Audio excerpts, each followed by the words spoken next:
Assalamualaikum warahmatullahi wabarakatuh. Nahmaduka ya ghafuru ya syakuru wa sholli wa sallim wa barik ala sayyidina maulana Muhammadin wa ala alihi wa sahbihi asmin nama ba'du.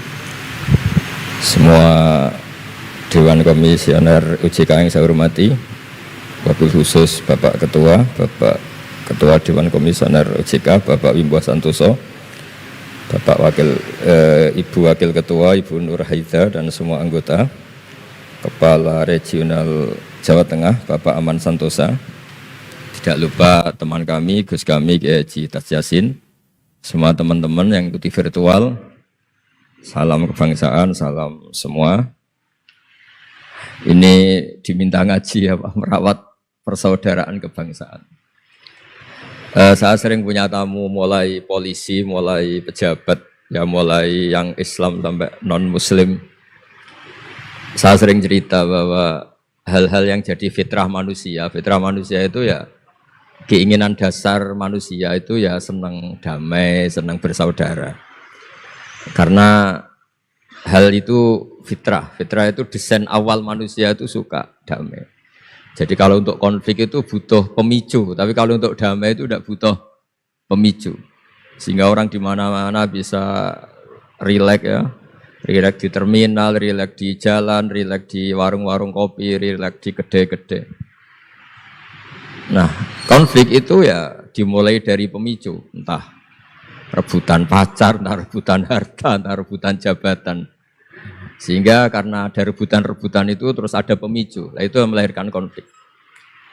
Nah harus dicamkan, ditanamkan bahwa kepentingan berbangsa ini di atas ya, di atas kepentingan kita, di atas nafsu kita, di atas keserakahan kita, sehingga kita mudah damai. Itu rumusnya kiai-kiai ya. Saat tentu di sini pakai solusi yang ala kiai ya, karena tentu mereka ingin mendengar versi kiai. Kalau versi polisi mungkin ya tegakkan hukum. Kalau versi bank atau OJK ya, kalau nasabah nakal ya jangan dikasih kredit lagi. Kalau versi mertua ya, kalau mantu nakal ya dipulangkan, anaknya ditarik kembali. Jadi versi itu banyak ya. Kalau versi imigrasi ya mungkin dicabut paspornya gitu. Kalau versi kiai itu melihat dunia ini sederhana. Banyak orang-orang tasawuf, saya ini cerita tasawuf, cerita yang ringan-ringan saja. Orang tasawuf itu kalau makan, itu satu piring ternyata kenyang. Gitu. Minum satu gelas ya sudah puas. Ya. Terus dia cerita, ngapain saya butuh uang banyak, satu piring ya sudah cukup. Gitu. Kalau tidur gitu ya, tidur di satu kamar ya tidur, bangun ya sudah puas. Oh. Artinya Anda punya kamar 100 ya tidurnya tetap di satu kamar. Jangan mentang-mentang punya kamar 100 dibagi 5 menitan itu. Karena eman kalau kamar yang lain nganggur gitu. Artinya kalau punya kamar 1 cukup, ngapain ingin punya kamar banyak. Jadi sebetulnya kalau kita punya rumah banyak itu nambah kebingungan karena yang sana yang rumah siapa, yang sana siapa. Ya kalau dianggap prestasi, kalau dianggap tambah bingung karena mau tidur saja di rumah mana ya gitu. Di kamar mana ya? Kalau miskin kan enak. Sudah itu aja, gak ada banyak pilihan. Artinya dengan cara seperti itu sebetulnya merajut kebangsaan itu lebih mudah. Karena awal dari segala perpecahan, segala konflik itu mau menang sendiri. Sehingga dulu cerita-cerita orang sufi, kalau dengar itu tetangga kamu tidak cocok, partai sebelah tidak cocok, terus ormas sebelah tidak cocok, itu jawabannya lucu. Sebetulnya saya sebagai manusia kalau ada orang tidak cocok itu tersiksa, tapi bagus lah. Kalau tidak cocok itu tidak utang saya, tidak pinjam uang saya, tidak pinjam mobil saya. Sehingga jadi gampang gitu. Artinya jadi gampang itu ya orang yang baik sama kamu ya baik, karena Anda punya mitra, punya teman. Yang sedang nggak seneng kamu juga baik. Di mana-mana orang pinjam uang itu gara-gara seneng, gara-gara cocok. Jadi tidak cocok ya ada berkahnya sendiri. Jadi dengan cara pandang seperti itu hidup itu rileks. Gitu. Nah, itu kalau teman-teman yang utang itu pasti temennya itu. Ada musuh kamu utang kamu. Jadi musuh ya punya berkah sendiri. Gitu. Tapi jangan musuh yang sampai nikah menembak itu nggak berperadaban. Gitu. Suatu saat Imam Syafi'i itu pernah didatangi orang itu, ketemu beliau cium tangan hormat. Setelah di luar ternyata orang itu mencaci maki. Coro Jawa ngerasani tadi kata Pak Wimbah karena orang Solo itu ngerasani. Ketika Imam Syafi'i dilaporin orang itu di depan Anda menghormati, kalau di luar itu ngerasani itu menghina, mengata-ngatain. Jawabnya Imam Syafi'i lucu. Alhamdulillah berarti saya wibawa katanya. Di depan saya tidak berani. Dijawab enteng saja, enggak dijawab serius. Berarti saya wibawa, di depan saya buktinya enggak berani. Nah, Islam itu ngajari itu semua. Ngajarin ketika kita disenengin orang banyak itu ya poin atau aset. Karena kita harus kerjasama atau sama-sama kerja dengan banyak pihak. Tapi kalau ada orang lain yang sedang tidak senang atau tidak cocok, itu juga ada berkahnya sendiri karena dia bisa mandiri. Itu kalau mantu-mantu itu tidak tukaran sama mertuanya, itu tidak mandiri-mandiri. Disuruh mertuanya mangan ramangan kumpul, yuk tambah suwe tambah goblok itu, tambah lama tambah goblok itu. Baru gara-gara terlalu cocok kan. Kalau agak-agak tukaran, agak-agak konflik itu malah cepat mandiri. Sehingga merajut kebangsaan itu ya harus dipikir secara luas. Ada teman-teman yang mungkin nggak mau pulang kampung, maunya tetap di Belanda, di Amerika. Tapi ternyata niatnya memfasilitasi kalau ada mahasiswa yang ke sana, ada yang dijujuk gitu. Ada yang dijujuk sehingga bangsa ini bisa menimba ilmu di berbagai negara. Termasuk dulu di Mekah itu ada namanya Syekh Mukhtar. Itu semua dulu nggak ada hotel, semua orang haji pasti numpang dalamnya atau rumahnya Syekh Mukhtar. Beliau nggak pulang karena jagani semua yang haji di Indonesia biar gampang. Artinya jangan kira teman-teman yang sedang di Mekah atau di Medina atau di Eropa atau di Amerika terus anti kebangsaan, enggak juga. Ternyata mereka bisa memfasilitasi kita saat kita di sana. Wawasan kebangsaannya juga hanya menjadi fasilitator atau menjadi mediasi atau jadi sarana kalau ada teman-teman ke sana. Begitu juga para wali. Ini cerita, mungkin cerita yang enggak ada di OJK, cerita wali Pak Wimbo. Wali itu kalau disuruh mikir kredit, disuruh mikir cara bantu orang miskin itu ya enggak pati bakat gitu. Tapi komunikasinya langsung sama yang punya. Jadi alam raya ini dengan segala variannya itu milik Allah Subhanahu wa taala. Jadi kalau Anda ingin merubah lakonnya wayang, itu enggak usah ngerayu Gatot Kaca disuruh jadi Semar atau disuruh jadi Bagong, itu susah, mereka enggak mau. Pasti mempertahankan karakter masing-masing. Itu ngerayu dalangnya saja, ini lakonnya diganti gitu. Nah wali itu gitu, kalau merubah Indonesia itu ya komunikasinya sama Allah. Karena yang mengendalikan alam raya ini Allah Subhanahu wa taala. Kita tidak bisa mengendalikan pikiran orang. Sering ada orang itu, ini cerita yang ringan-ringan saja, tapi barokahnya cerita ini nanti gampang merajut persaudaraan. Bapak itu, bapak saya, Kiai Haji Nur Salim, itu paling suka itu sama orang yang agak sombong. Sombong itu ya, ketua RT sudah bangganya Masya Allah. Dia punya motor satu sudah kayak orang paling kaya di dunia. Punya istri yang sebetulnya ada cantik, ya dia ngira istrinya itu paling cantik di dunia. Dia agak ganteng yang merasa paling ganteng di dunia. Saya dulu ya iskal itu janggal. Kenapa sih kok seneng kancanan orang sombong? Ternyata orang sombong itu orang yang paling gampang syukur. Orang gampang syukur. Tapi kalau ketemu orang yang kelihatannya sopan, apa saya hanya RT, apa saya hanya di OJK, saya ada menteri saya ada presiden. Presiden merasanya presiden di negara ketiga, dunia ketiga, bukan presiden superpower.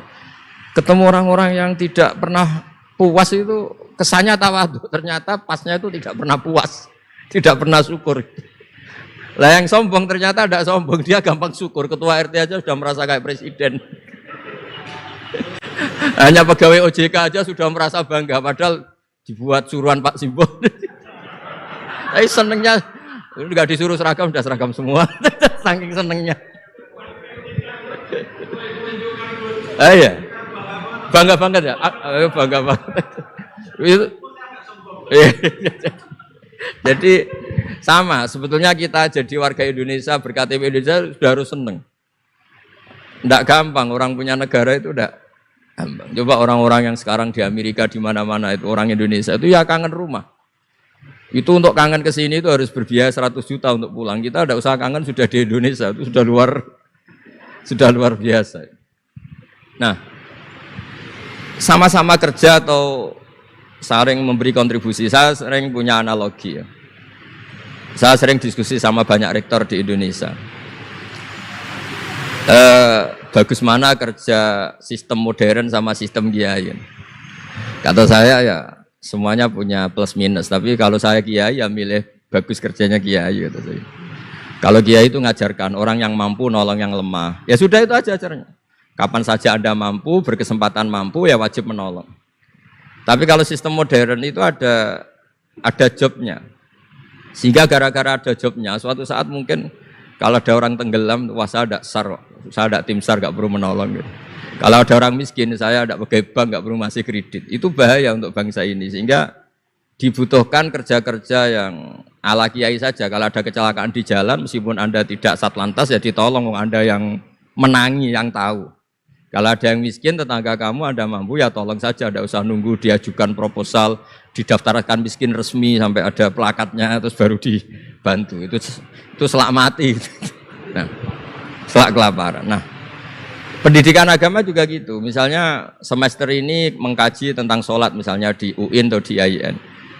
Mengkaji tentang haji. Kalau di kiai enggak, Anda mau haji tinggal tanya kiai. Tapi kalau ada kuliah, nunggu semester itu, nunggu dosen itu baru tahu bab haji. Nah kalau pertolongan itu nunggu polisi, nunggu OJK itu prosedur dulu, kadang ditanya sertifikatnya macam-macam. Nah di sini pentingnya kerja. Jadi kalau lembaga resmi ini untuk hal-hal yang besar, yang tidak mendesak, yang mengikat.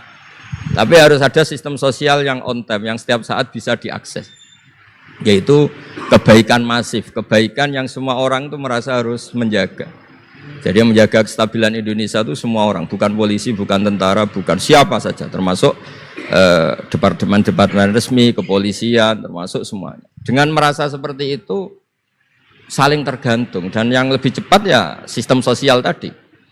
Sehingga kalau sistem sosial itu ada kiai, atau ada tokoh agama lain, atau ada yang dituakan, itu relatif stabil, karena coro Jawa nak tukaran itu sungkan, kalau terlalu konflik itu sungkan. Nah sehingga dulu ada cerita, ini cerita ada seorang perempuan itu ketemu Nabi itu di jalan. Itu cara etika orang kita lah, apalagi orang Solo, orang Jogja itu kan ada etis, ketemu di jalan dicegat. Ya Rasulullah, saya ini punya bapak sudah tua, dan kalau Anda haji seperti ini pasti ingin bapak saya itu ikut, tapi beliau sudah tua sehingga tidak bisa ikut. Ini gimana, saya harus menghajikan beliau apa enggak?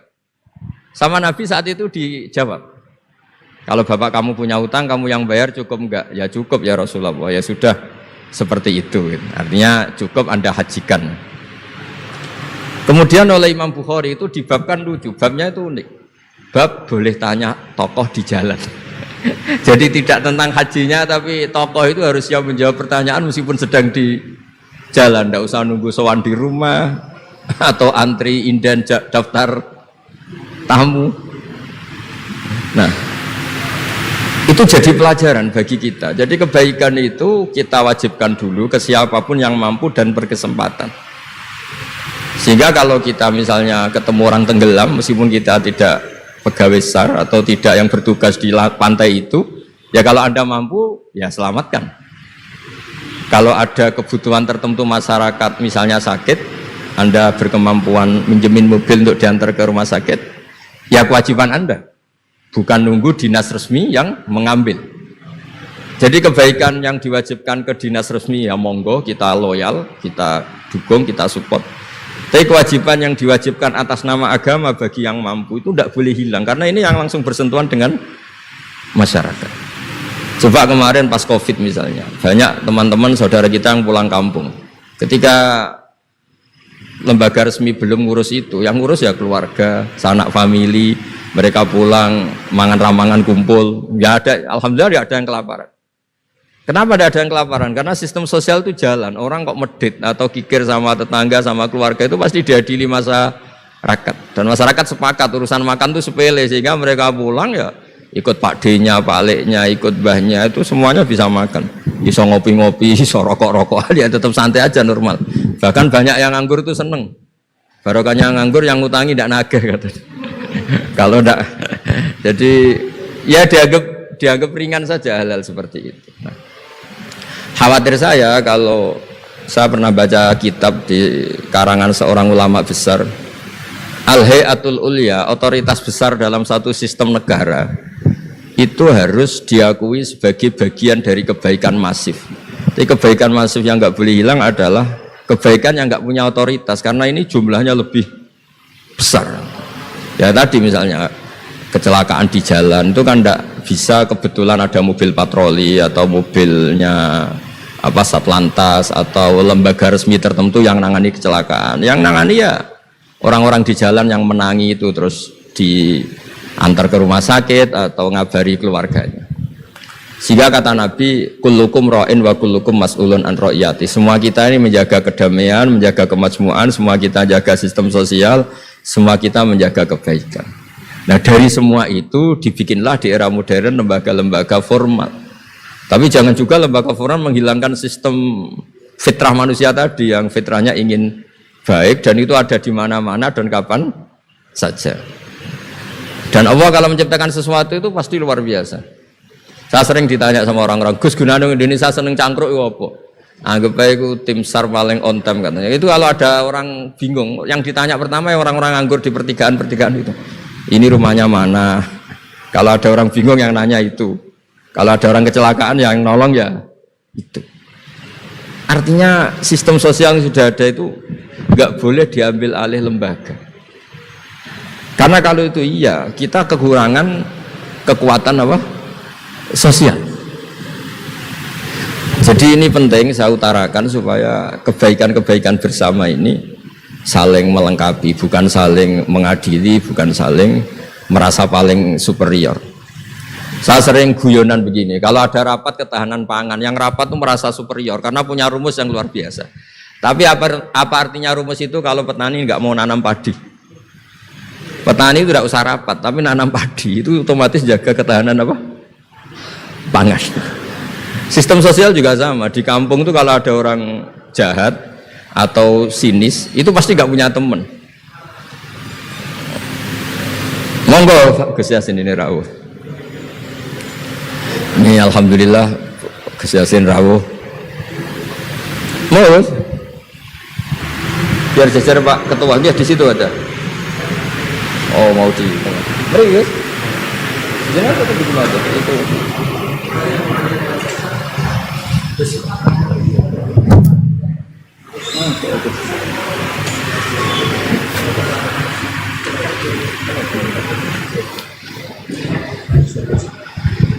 Ya saya teruskan supaya kenapa saya nyampaikan ini supaya energi sosial kita untuk menjaga kemajmukan, menjaga toleransi itu lebih masif.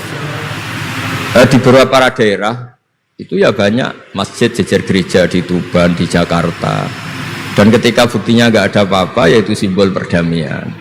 Di beberapa daerah ya banyak orang Islam, bosnya itu non Muslim, atau sebaliknya non Muslim, bosnya Muslim. Atasan juga banyak begitu, atasannya Muslim. Itu kan contoh sosial yang sudah masif. Justru karena didiskusikan, diseminarkan itu menjadi kayak kita baru mulai. Nah itu malah aneh. Jadi selama ini kan ya sudah begitu kan, banyak orang Islam di mana-mana itu kerja di pabrik mana, ternyata pemiliknya non Muslim, juga sebaliknya non Muslim di instansi apa, pemimpinnya Muslim. Mulai dulu kan ya baik-baik saja. Justru karena didiskusikan tuh menjadi kayak kita ini yang punya rumus, kayak kita yang pencetus. Padahal sistem sosial kita sudah sedemikian harmonis, sudah sedemikian baik. Ketahanan pangan juga sama. Ketika belum ada rapat darurat pangan apa, petani yang lugu-lugu yang nanam padi, barokahnya itu stok padi itu banyak.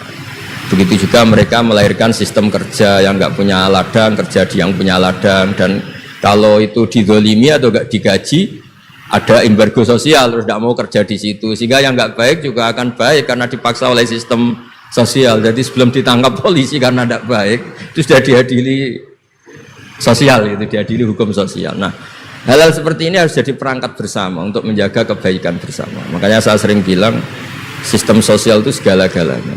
Di antara sistem sosial itu adalah lembaga resmi. Jangan dibalik, lembaga resmi itu menata sistem sosial. Sebelum ada lembaga resmi itu sudah ada sistem sosial. Sehingga sebelum ada negara ini, kiai-kiai atau tokoh agama yang lain ya turun rembuk untuk mengusir penjajah, untuk memberi makan tentara yang berjuang di kampung-kampung, dikasih ketela, dikasih apa saja lah yang bisa mereka bertahan hidup.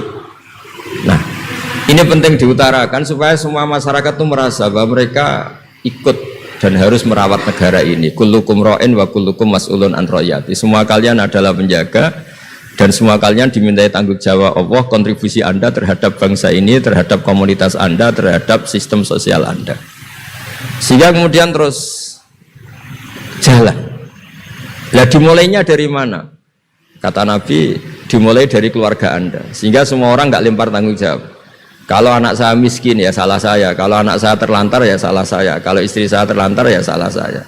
Sehingga jangan karena ada sistem modern, setiap ada yang miskin menyalahkan menteri sosial misalnya. Setiap ada apa nyalahkan menteri terkait. Itu hukum seperti itu bikinan kita.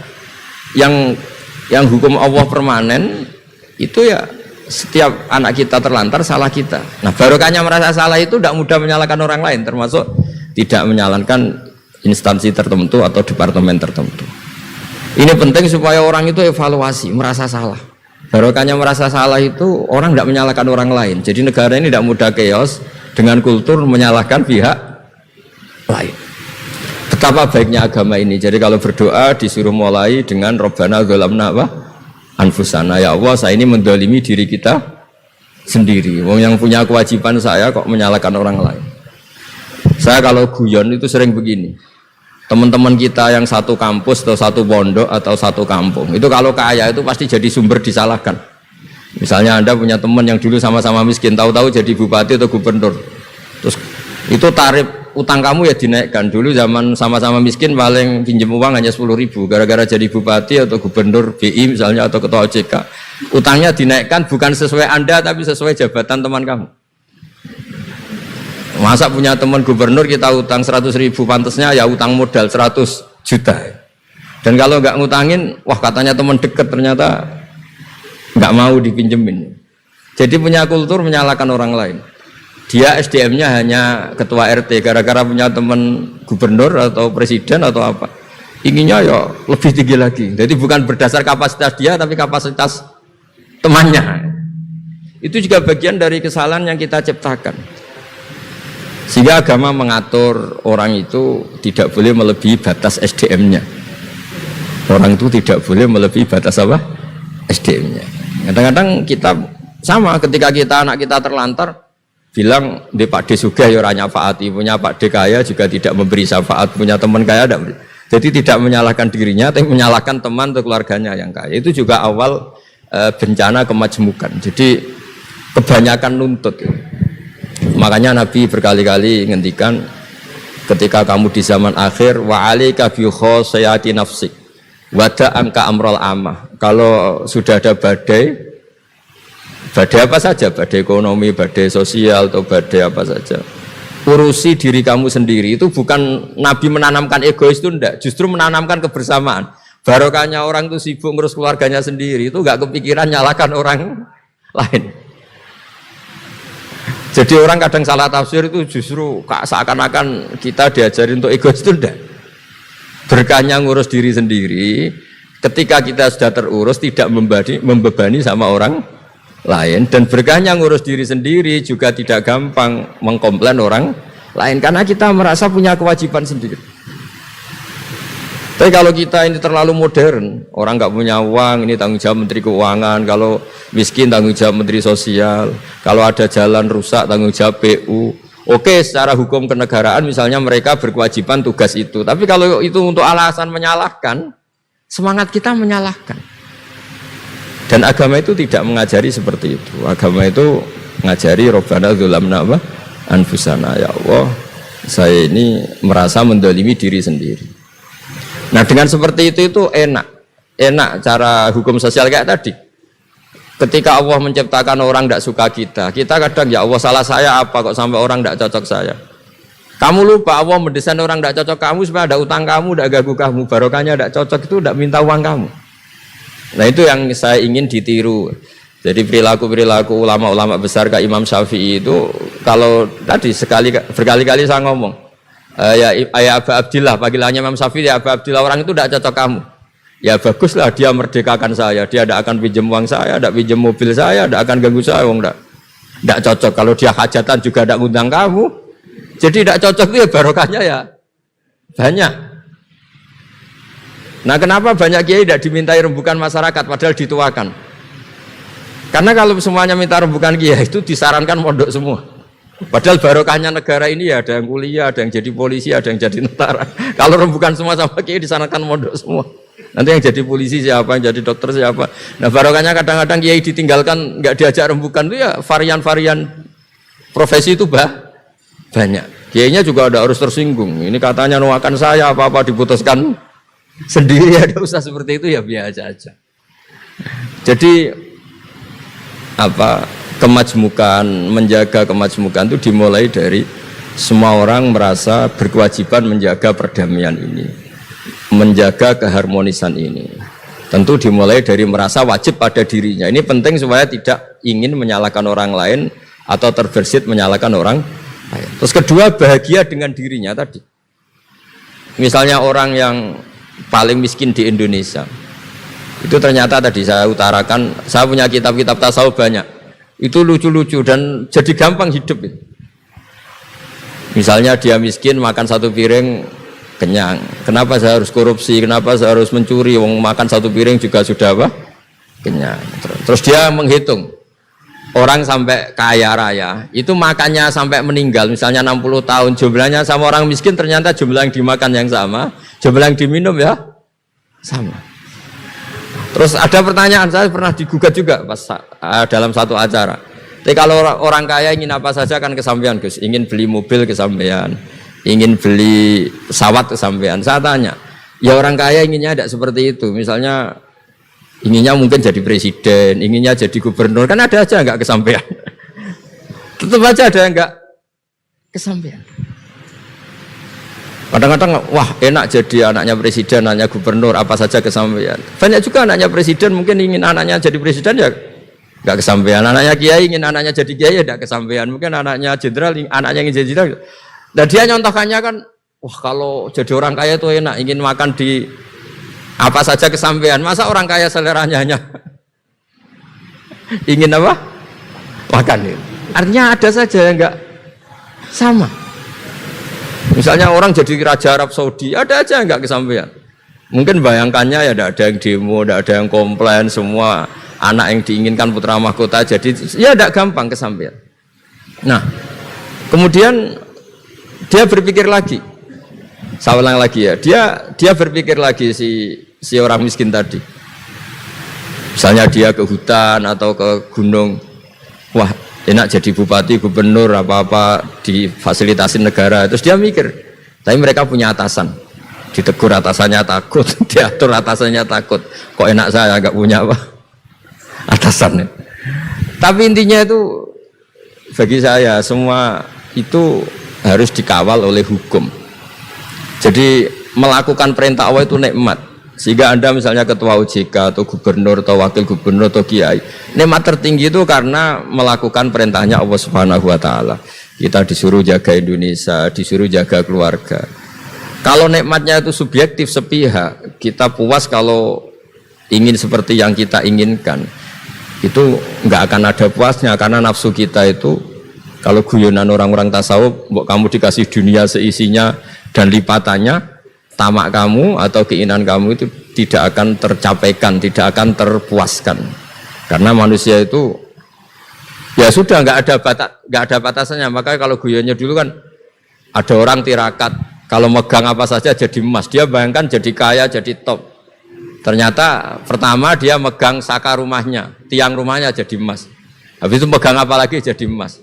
Lama-lama megang nasi jadi emas, megang minum jadi emas. Akhirnya dia nggak bisa makan karena dia ingin semua yang dipegang jadi emas. Pas kecapean megang-megang dia ingin makan, yang dipegang juga jadi emas.